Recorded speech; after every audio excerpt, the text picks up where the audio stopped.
Okey, kita pergi example yang susah sikit. So, jom kita pergi kepada punca kuasa ataupun set. So, let's go to second example. Katakanlah kita ada a function of punca kuasa X. Kalau kita differentiate macam biasa, kita akan tukar kepada X kuasa setengah kan. Okey, lepas tu setengah tu bawa depan, X kuasa setengah tu tolak 1. So, kita buat akan dapat setengah X kuasa negatif setengah ataupun kita boleh tulis balik sebagai 1/2 punca kuasa X. Okey. Tak apa, sekarang ni ini jawapan kita. Yang kita nak kejar adalah ni. Okay.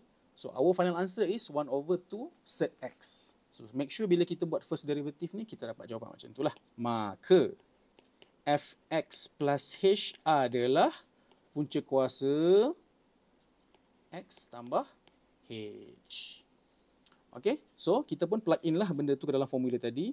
Maka kita ada F prime X adalah sama dengan, limit jangan lupa tulis So, limit H menghampiri kosong untuk Fx plus H dulu. Okey, so kita ada punca kuasa X plus H minus punca kuasa X. Lepas tu per H.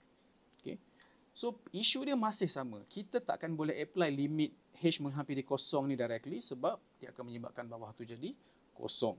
Apa beza problem ni dengan problem tadi? Okey, problem tadi disebabkan problem tadi ni kuasa 2. Kuasa 2 boleh kembang. Tapi masalah kita dengan punca kuasa adalah punca kuasa tidak boleh dikembangkan atau dihapuskan macam tu sahaja.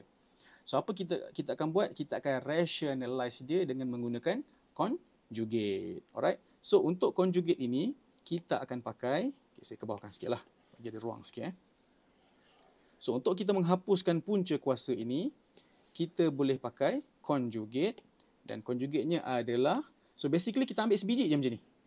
Cuma operasi tengah ni berbeza. So kita ambil sama, muat tak? Punca kuasa, saya sempitkan sikit lah.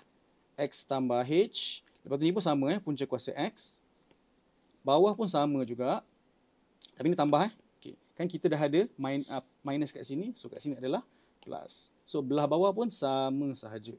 So, kita ada X tambah H plus punca kuasa X. Okey.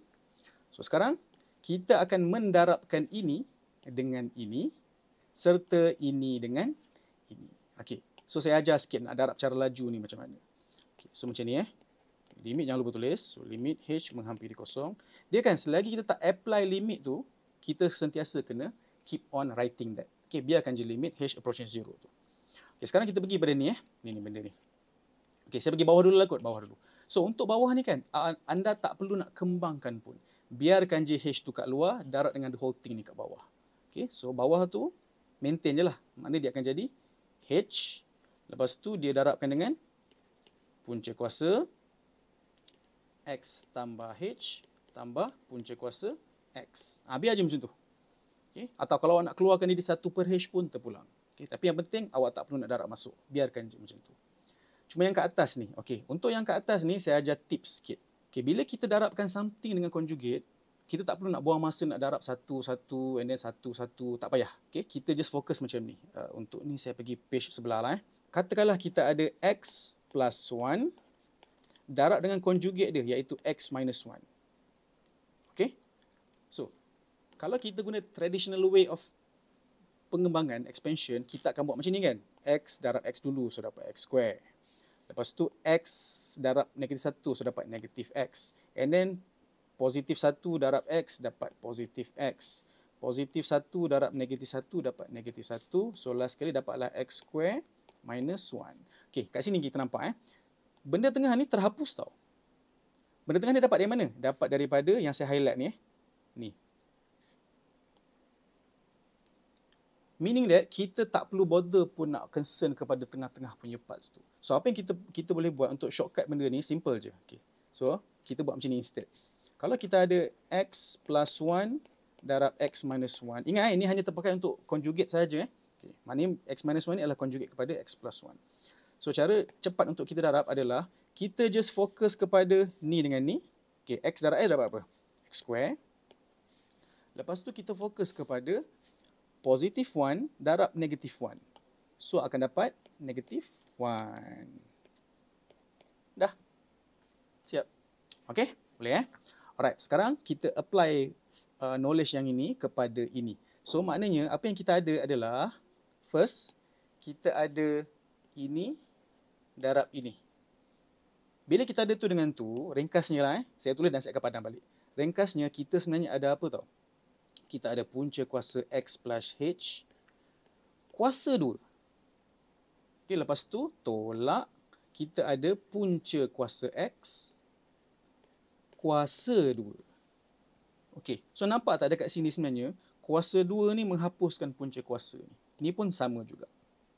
Okey, menjadikan atas tu hanyalah X plus H minus X. So kat atas tu kita ada X plus H minus X. Okey, clear Alright. Lepas tu, ni saya boleh shortcutkan terus lah kot. Lepas tu korang boleh nampak dekat sini kan. Nampak ni? X minus X. Hilanglah X. Maka tinggallah H sahaja. Okey, saya padam dulu X ni. Okey. Lepas tu H dengan H boleh cancel pula. Okey, kita pun cancel. Maka apa yang tinggal? Okey, saya bawa ni ke sebelah Okey, maka yang tinggal adalah, dan nak biar ni untuk example ni. Sekejap Okey. So maka yang tinggal since kita dah cancel H dengan H, so kita ada satu dekat atas ni. Okey. Lepas tu bila kita apply limit H, okey sekarang ni kita tengok dulu Ada masalah tak kalau kita apply limit H menghampiri kosong kat function ni? Tak ada.